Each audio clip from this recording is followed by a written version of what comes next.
ನಮಸ್ಕಾರ ಫ್ರೆಂಡ್ಸ್, ಇವತ್ತು ಸಾಂಬಾರು ಸೌತೆಕಾಯಿ ಮತ್ತು ಅಕ್ಕಿ ಬಳಸ್ಕೊಂಡು ಹೇಗೆ ದೋಸೆ ಮಾಡೋದು ಅಂತ ತೋರಿಸ್ಕೊಡ್ತಾ ಇದ್ದೀನಿ. ಅದಕ್ಕೆ ಬೇಕಾದ ಚಟ್ನಿನೂ ಕೂಡ ಮಾಡ್ತಾಯಿದ್ದೀನಿ. ಬೆಳ್ಳುಳ್ಳಿ ಹಾಕಿ ಚಟ್ನಿ ಮಾಡ್ತಾಯಿದ್ದೀನಿ. ಸೊ ಈಗ ಒಂದು 5 ಕಪ್ಪಷ್ಟು ದೋಸೆ ಅಕ್ಕಿನ ತೊಗೊಳ್ಳೋಣ. ದೋಸೆ ಅಕ್ಕಿನ ತೊಗೊಂಡು ಅದನ್ನು ಚೆನ್ನಾಗಿ ತೊಳ್ಕೊಂಡು ಬರೋಣ. ಚೆನ್ನಾಗಿ ತೊಳೆದಾದ್ಮೇಲೆ ಅದು ಮುಳುಗುವಷ್ಟು ನೀರಲ್ಲಿ ಅದನ್ನು ಒಂದು 2 ಗಂಟೆ ಅಷ್ಟು ನೆನೆಸಿಡಬೇಕು. ಸೊ ನೆನೆಸಾದ್ಮೇಲೆ ಅದನ್ನು ಸೌತೆಕಾಯಲ್ಲಿ ಮಿಶ್ರ ಮಾಡಿರಬೇಕು. ಸೊ ಈಗ ಸಾಂಬಾರು ಸೌತೆಕಾಯಿನ ನಾನು ಎಲ್ಲ ಬೀಜ ಸಿಪ್ಪೆ ಎಲ್ಲ ತೆಕ್ಕೋತಾ ಇದ್ದೀನಿ. ಅದು ಬೀಜ ಇದ್ದರೆ ಕಹಿ ಬರುತ್ತೆ.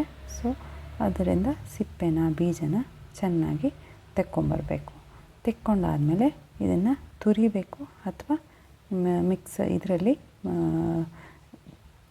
ಚಾಪರಲ್ಲಿ ಸಣ್ಣಗೆ ಹೆಚ್ಕೊಂಬರಬೇಕು, ಅಥವಾ ಕೈಯಲ್ಲಿ ಹೆಚ್ಚಿದ್ರೂ ಪರವಾಗಿಲ್ಲ. ಆದರೆ ಮಿಕ್ಸಿನಲ್ಲಿ ಗ್ರೈಂಡ್ ಆಗೋ ಥರ ಹೆಚ್ಚಬೇಕು, ಸಣ್ಣಗೆ ಹೆಚ್ಚಬೇಕು. ಇದನ್ನ ಈಗ ನಾನು ಚಾಪರಲ್ಲಿ ಸಣ್ಣಗೆ ಕಟ್ ಮಾಡಿ ಹಾಕ್ತಾಯಿದ್ದೀನಿ. ಚಾಪರಲ್ಲಿ ಅದನ್ನು ಸಣ್ಣಗೆ ಕಟ್ ಮಾಡ್ಕೊಂಬಂದ್ಬಿಡ್ತೀನಿ. ಈಗ ನೆನೆಸಿರೋ ಅಕ್ಕಿಯಿಂದ ಏನು ಎಕ್ಸ್ಟ್ರಾ ವಾಟ್ರ್ ಇದೆಯೋ ಅದನ್ನೆಲ್ಲ ತೆಕ್ಕೋಬೇಕು. ಯಾಕಂದರೆ ಸಾಂಬಾರು ಸೌತೆಕಾಯಲ್ಲಿ ನೀರಿನ ಅಂಶ ಇರೋದ್ರಿಂದ ಅದೇ ಸಾಕಾಗುತ್ತೆ. ಒಂದು ಕಾಲು ಲೋಟ ಅರ್ಧ ಲೋಟದಷ್ಟು ನೀರು ಹಾಕಿ ಗ್ರೈಂಡ್ ಮಾಡಿಕೊಂಡ್ರೆ ಸಾಕಾಗುತ್ತೆ. ನೋಡಿ, ಇಲ್ಲಿ ನಾನು ಸಣ್ಣಗೆ ಹೆಚ್ಚಿರೋ ಅಂಥ ಸಾಂಬಾರು ಸೌತೆಕಾಯಿ ಒಂದು 3.25 ಕಪ್ ಅಷ್ಟಿದೆ. ಅಷ್ಟು ಸಾಕಾಗುತ್ತೆ 5 ಕಪ್ಪಿಗೆ. ಅದನ್ನು ಎಲ್ಲ ಹಾಕ್ಕೊಂಡು ಮಿಕ್ಸ್ ಮಾಡ್ಕೋಬೇಕು ಚೆನ್ನಾಗಿ. ಸಾಂಬಾರು ಸೌತೆಕಾಯಿ ಮತ್ತು ಅಕ್ಕಿನ ಚೆನ್ನಾಗಿ ಮಿಕ್ಸ್ ಮಾಡ್ಕೋಬೇಕು.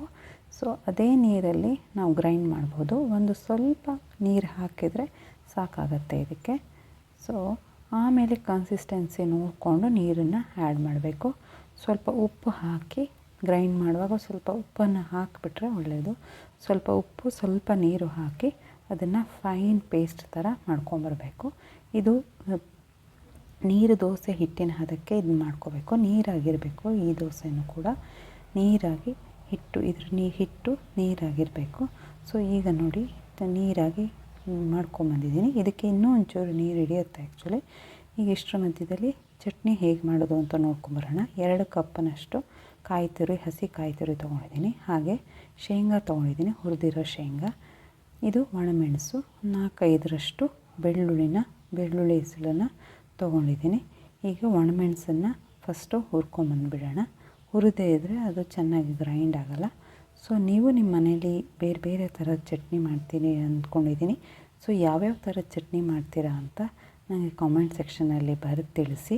ಸೊ ಡಿಫ್ರೆಂಟ್ ವೆರೈಟೀಸ್ ಚಟ್ನಿ ಮಾಡಿದ್ರೆ ಚೆನ್ನಾಗಿರುತ್ತೆ. ಇದು ಯಾವ ಜೊತೆಗಾದ್ರೂ ಈ ದೋಸೆ ಚೆನ್ನಾಗಿ ಹೊಂದ್ಕೊಳ್ಳುತ್ತೆ. ಈಗ ಬೆಳ್ಳುಳ್ಳಿ ಬದಲಿಗೆ ಬರೀ ಈರುಳ್ಳಿ ಹಾಕಿ ಕೂಡ ಚಟ್ನಿ ಮಾಡ್ಬೋದು. ಅದು ಕೂಡ ತುಂಬ ಚೆನ್ನಾಗಿರುತ್ತೆ, ತುಂಬ ಟೇಸ್ಟಿಯಾಗಿರುತ್ತೆ. ಸೊ ಈಗ ಒಣಮೆಣಸು ಹುರಿದಾಗಿದೆ. ಸೊ ಒಣಮೆಣಸು ಹುರಿತಾ ಇದ್ದೀನಿ ನಾನು. ಸೊ ಹುರಿದಿರೋ ಒಣಮೆಣಸನ್ನು ಚಟ್ನಿಗೆ ಹಾಕ್ಕೊಂಡು ಚಟ್ನಿನ ಗ್ರೈಂಡ್ ಮಾಡಿಕೊಂಡು ಬಂದುಬಿಡೋಣ. ಸೊ ಈಗ ಕಾಯಿ ತುರಿ, ಬೆಳ್ಳುಳ್ಳಿ, ಶೇಂಗಾ, ಸ್ವಲ್ಪ ಉಪ್ಪು, ಹುಣಸೆಹಣ್ಣು ಬೇಕಾದರೆ ಹಾಕ್ಕೋಬೋದು. ನಾನಿಲ್ಲಿ ಹಾಕ್ತಾಯಿಲ್ಲ ಹುಣಸೆಹಣ್ಣು. ಬೇಕಾದರೆ ನೀವು ಹುಣಸೆಹಣ್ಣು ಆ್ಯಡ್ ಮಾಡಿಕೊಂಡು ಉಪ್ಪು, ನೀರು ಎಲ್ಲ ಹಾಕಿ ಇದನ್ನು ಸಣ್ಣಗೆ ನುಣ್ಣಗೆ ರುಬ್ಕೊಂಡು ಬರಬೇಕು. ಸೊ ಈಗ ಚಟ್ನಿಗೆ ಎಲ್ಲ ರುಬ್ಕೊಂಬಂದುಬಿಡೋಣ.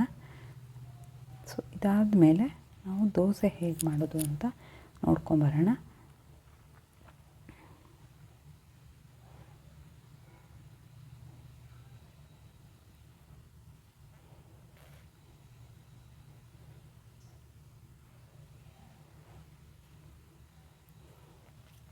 ಈಗ ದೋಸೆ ಹಿಟ್ಟು ಈ ಹದಕ್ಕೆ ಇರಬೇಕು, ನೀರಾಗಿರಬೇಕು. ಸೊ ಇದು ಒಂದು ಟ್ರಿಕ್ಕು. ಇಲ್ಲಿ ಈರುಳ್ಳಿನ ತೊಗೋತಾ ಇದ್ದೀನಿ, ಒಂದು ಸೈಡನ್ನು ಕಟ್ ಮಾಡ್ಕೊಂಡಿದ್ದೀನಿ. ಸೊ ಇದು ಒಂದು ಅರ್ಧ ಸ್ಪೂನಷ್ಟು ಎಣ್ಣೆ ಹಾಕಿ ಇದರಲ್ಲಿ ಸವರ್ಕೊಂಡ್ರೆ ದೋಸೆ ಚೆನ್ನಾಗಿ ಏಳುತ್ತೆ. ಸೊ ಪ್ರತಿ ಸಲ ನಾವು ದೋಸೆ ಹುಯ್ಯುವ ಮುಂಚೆ ಈ ಈರುಳ್ಳಿಲಿ ನಾವು ತಿಕ್ಕೊಂಡ್ರೆ ಅದು ಚೆನ್ನಾಗಿ ತೆಳ್ಳಗೂ ಆಗುತ್ತೆ ಮತ್ತು ಏಳುತ್ತೆ, ತುಂಬ ಚೆನ್ನಾಗಿ ದೋಸೆ ಬರುತ್ತೆ. ಸೊ ಈ ದೋಸೆದು ಏನಪ್ಪ ಅಂದರೆ, ದೋಸೆ ಹಾಕಿದ ಕೂಡಲೇ ಅದನ್ನು ಮುಚ್ಚಿಡಬೇಕು. ಮುಚ್ಚಿಡದೇ ಇದ್ದರೆ ಅದು ಬೇಯೋದಿಲ್ಲ, ಬೆಳ್ಳಗಾಗುತ್ತೆ. ಸೊ ಅದಕ್ಕೆ ಇದನ್ನು ಹಾಕಿದ ಕೂಡಲೇ ಮುಚ್ಚಿಟ್ಬಿಟ್ರೆ ಅದು ಎಲ್ಲ ಫುಲ್ಲು ಬೆಂದಿರುತ್ತೆ. ಈಗ ನೋಡಿ ಎಷ್ಟು ಚೆನ್ನಾಗಿ ಪೊಳು ಬಿಟ್ಕೊಂಡು ಎಷ್ಟು ಚೆನ್ನಾಗಾಗಿದೆ ದೋಸೆ, ತೆಳ್ಳಗೂ ಆಗಿದೆ. ಇದರ ಮೇಲೆ ಎಣ್ಣೆ, ಬೆಣ್ಣೆ, ತುಪ್ಪ ಏನು ಬೇಕಾದ್ರೂ ಹಾಕ್ಕೊಂಡು ನೀವು ಸ್ವಲ್ಪ ಬೇಯಿಸ್ಕೋಬೇಕು. ಬೇಯಿಸಿ ನಿಧಾನಕ್ಕೆ ಅದನ್ನು ತಿರುಗಿಸಿ ಹಾಕಿ ಎಷ್ಟು ಚೆನ್ನಾಗಿ ಕಲರು ಬರುತ್ತೆ. ಅದರದ್ದು ಈ ಸಾಂಬಾರು ಸೌತೆಕಾಯಿದ ಪರಿಮಳನೇ ಬೇರೆ ಇರುತ್ತೆ. ಮತ್ತು ಇದು ಸ್ಮೂತು ಇರುತ್ತೆ, ತುಂಬ ತೆಳ್ಳಗೂ ಆಗುತ್ತೆ. ಇದು ನೀವು ಬೇಕಾದರೆ ಗರಿ ಗರಿ ಮಾಡಬಹುದು. ನೋಡಿ ಫ್ರೆಂಡ್ಸ್, ಎಷ್ಟು ಚೆನ್ನಾಗಿ ಈರುಳ್ಳಿ ಹಾಕಿ ಅದು ಬಾಣಲೆಗೆ ದೋಸೆ ಬಂಡಿಗೆ ಅದನ್ನ ಹಾಕಿದರೆ ತುಂಬ ತೆಳ್ಳಗೆ ದೋಸೆ ಆಗುತ್ತೆ. ನೋಡಿ ಎಷ್ಟು ತೆಳ್ಳಗೆ ನಾನು ಎರಿತಾ ಇದ್ದೀನಿ. ಇಲ್ಲಿ ತೆಳ್ಳಗೆ ಪೇಪರ್ ಹಾಗೆ ಆಗುತ್ತೆ ಈ ದೋಸೆ. ಊರಲ್ಲೆಲ್ಲ ಬಾಳೆ ಎಲೆಯಲ್ಲಿ ಈ ದೋಸೆನ ಎರಿತಾರೆ. ಸೊ ನನಗದು ಬರೋದಿಲ್ಲ, ಸೊ ಅದಕ್ಕೆ ನಾನು ಇದರಲ್ಲೇ ಎರಿತಾ ಇದ್ದೀನಿ. ಸೊ ಈಗ ನಾನು 2-3 ದೋಸೆನ ಎರೆದು ತೋರಿಸ್ತಾ ಇದ್ದೀನಿ. ಇದು ಮೇಲಿಂದ ಇದನ್ನು ಹಾಕ್ತಾಯಿದ್ದೀನಿ, ಬೆಣ್ಣೆ ಅಥವಾ ತುಪ್ಪ ಹಾಕಿ ಇದು ಮಾಡ್ತಾಯಿದ್ದೀನಿ. ನೀವು ನಿಮ್ಮ ಮನೇಲಿ ವೆರೈಟೀಸ್ ದೋಸೆ ಮಾಡ್ತೀರಾ ಅಂದ್ಕೊಂಡಿದ್ದೀನಿ. ನೀವು ಏನೇನು ದೋಸೆ ಮಾಡ್ತೀರಾ, ಅದಕ್ಕೆ ಹೇಗೆ ಮಾಡ್ತೀರಾ ಏನು ಅಂತ ನನಗೆ ಕಾಮೆಂಟ್ ಸೆಕ್ಷನಲ್ಲಿ ತಿಳಿಸಿ. ಸೊ ನಾನು ಟ್ರೈ ಮಾಡ್ತೀನಿ. ಸೊ ಈಗ ನೋಡಿ ದೋಸೆ ರೆಡಿಯಾಗಿದೆ. ಸೊ ಇದನ್ನು ಈಗ ಬೆಳ್ಳುಳ್ಳಿ ಚಟ್ನಿ ಮತ್ತು ಬೆಲ್ಲದ ಜೊತೆಗೆ, ಜೋನಿ ಬೆಲ್ಲದ ಜೊತೆಗೆ ತುಂಬ ಚೆನ್ನಾಗಾಗುತ್ತೆ ಈಗ ಈ ದೋಸೆ. ಟ್ರೈ ಮಾಡಿ, ನೀವು ಟ್ರೈ ಮಾಡಿ ಈ ದೋಸೆ ಹೇಗಾಗಿದೆ ಅಂತ ನನಗೆ ತಿಳಿಸಿ. ಈ ದೋಸೆ ಡಬ್ಬಕ್ಕಂತೂ ತುಂಬ ಚೆನ್ನಾಗಿರುತ್ತೆ.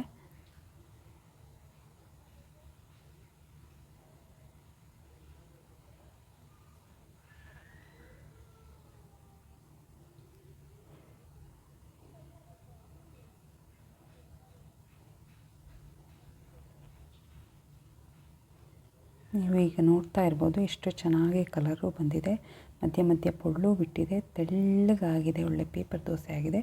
ಈಗ ದೋಸೆ ರೆಡಿಯಾಗಿದೆ, ಪ್ಲೇಟ್ ರೆಡಿಯಾಗಿದೆ. ಇದ್ರ ಜೊತೆಗೆ ಒಂಚೂರು ಬೆಣ್ಣೆ ಹಾಕ್ಕೊಳ್ಳೋಣ, ಹಾಗೆ ಜೋನಿ ಬೆಲ್ಲ ಹಾಕ್ಕೊಳ್ಳೋಣ. ಜೋನಿ ಬೆಲ್ಲ ಬೆಣ್ಣೆ ಕ್ರೀಮಿಶ್ ಆಗಿರುತ್ತೆ, ಎರಡೂ ಒಟ್ಟಿಗೆ ತಿಂದರೆ ಎಷ್ಟು ಸೂಪರ್ ಆಗಿರುತ್ತೆ. ಇದ್ರ ಜೊತೆಗೆ ಈಗ ತುಂಬ ಚಳಿ ಅಲ್ವಾ, ಸೊ ಬೆಳ್ಳುಳ್ಳಿ ಚಟ್ನಿನೂ ತುಂಬ ಒಳ್ಳೆಯದು ಈ ಚಳಿಗೆ. ಸೊ ಬೆಳ್ಳುಳ್ಳಿ ಚಟ್ನಿ ಜೊತೆಗಂತೂ ಇನ್ನೂ ಸೂಪರಾಗಿರುತ್ತೆ. ನಾನಿಲ್ಲಿ ಒಣಮೆಣಸು ತುಂಬ ಕಡಿಮೆ ಹಾಕಿದ್ದೀನಿ, ನನ್ನ ಖಾರ ತುಂಬ ಕಡಿಮೆ ಸೊ ಯೂಸ್ ಮಾಡೋದು. ಸೊ ನೋಡಿ ಫ್ರೆಂಡ್ಸ್, ಇಲ್ಲಿ ದೋಸೆ ಎಷ್ಟು ತೆಳ್ಳಗಾಗಿದೆ, ಮತ್ತು ಇದು ಬೇಕಾದರೆ ಕ್ರಿಸ್ಪಿನೂ ಮಾಡ್ಕೋಬಹುದು. ಇದು ಡಬ್ಬಕ್ಕಂತೂ ತುಂಬ ಚೆನ್ನಾಗಿರುತ್ತೆ, ಮೆತ್ತಗೂ ಇರುತ್ತೆ. ಇದು ತುಂಬ ಹೊತ್ತಿನವರೆಗೆ ಮೆತ್ತಗಿರುತ್ತೆ ಈ ದೋಸೆ. ಸೊ ಸೌತೆಕಾಯಿ ಬಳಸಿರೋದ್ರಿಂದ ಇದು ಮೆತ್ತಗಿರುತ್ತೆ. ಸೊ ಈಗ ನಾನು ಟೇಸ್ಟ್ ಮಾಡ್ತಾಯಿದ್ದೀನಿ ಬೆಳ್ಳುಳ್ಳಿ ಚಟ್ನಿ ಜೊತೆಗೆ, ಎಷ್ಟು ಚೆನ್ನಾಗಾಗುತ್ತೆ ಬೆಳ್ಳುಳ್ಳಿ ಚಟ್ನಿ ಜೊತೆಗಂತೂ. ಹಾಗೆ ಬೆಲ್ಲ ಮತ್ತು ಬೆಣ್ಣೆ ಜೊತೆಗೂ ಟ್ರೈ ಮಾಡ್ತಾಯಿದ್ದೀನಿ. ಬೆಲ್ಲ ಮತ್ತು ಬೆಣ್ಣೆ ಕೂಡ ತುಂಬ ಚೆನ್ನಾಗಿರುತ್ತೆ, ಟ್ರೈ ಮಾಡಿ. ಬೆಲ್ಲನೂ ತುಂಬ ಒಳ್ಳೆಯದು ದೇಹಕ್ಕೆ. ಸೊ ನೀವು ಟ್ರೈ ಮಾಡಿ ತಿಳಿಸಿ ನನಗೆ ಹೇಗಾಗಿದೆ ಅಂತ. ಈಗ ಡಬ್ಬಕ್ಕೆ ಕೂಡ ನಾನು ಇವತ್ತು ಇದನ್ನೇ ಹಾಕ್ತಾಯಿದ್ದೀನಿ. ಡಬ್ಬಕ್ಕಂತೂ ತುಂಬ ಮೆತ್ತಗಾಗಿರುತ್ತೆ, ಆದರೆ ನಾನು ಚಟ್ನಿ ಹಾಕ್ತಾಯಿಲ್ಲ. ಸೊ ಡಬ್ಬದ ಈ ದೋಸೆ ಜೊತೆಗೆ ನಾನು ಸಾಂಬಾರನ್ನ ಹಾಕ್ತಾಯಿದ್ದೀನಿ. ಸಾಂಬಾರು ಈ ದೋಸೆ ಮಾತ್ರ ತುಂಬ ಚೆನ್ನಾಗಿರುತ್ತೆ. ಈ ದೋಸೆ ಎಲ್ಲರಿಗೂ ಇಷ್ಟ ಆಗಿದೆ ಅಂತ ಅನ್ಕೋತೀನಿ. ಈ ರೆಸಿಪಿ ಎಲ್ಲರೂ ಕಾಮೆಂಟ್ ಮಾಡಿ ತಿಳಿಸಿ ನನಗೆ ಹೇಗಾಗಿದೆ ಅಂತ. ಮತ್ತೊಂದು ರೆಸಿಪಿಯೊಂದಿಗೆ ಮತ್ತೆ ಭೇಟಿ ಆಗ್ತೀನಿ. ಈ ರೆಸಿಪಿನ ಎಲ್ಲರೂ ಲೈಕ್ ಮಾಡಿ, ಶೇರ್ ಮಾಡಿ ಹಾಗೂ ಸಬ್ಸ್ಕ್ರೈಬ್ ಮಾಡಿ. ಮತ್ತೊಂದು ರೆಸಿಪಿಯೊಂದಿಗೆ ಮತ್ತೆ ಭೇಟಿ ಆಗ್ತೀನಿ. ಬಾಯ್ ಬಾಯ್ ಆ್ಯಂಡ್ ಟೇಕ್ ಕೇರ್.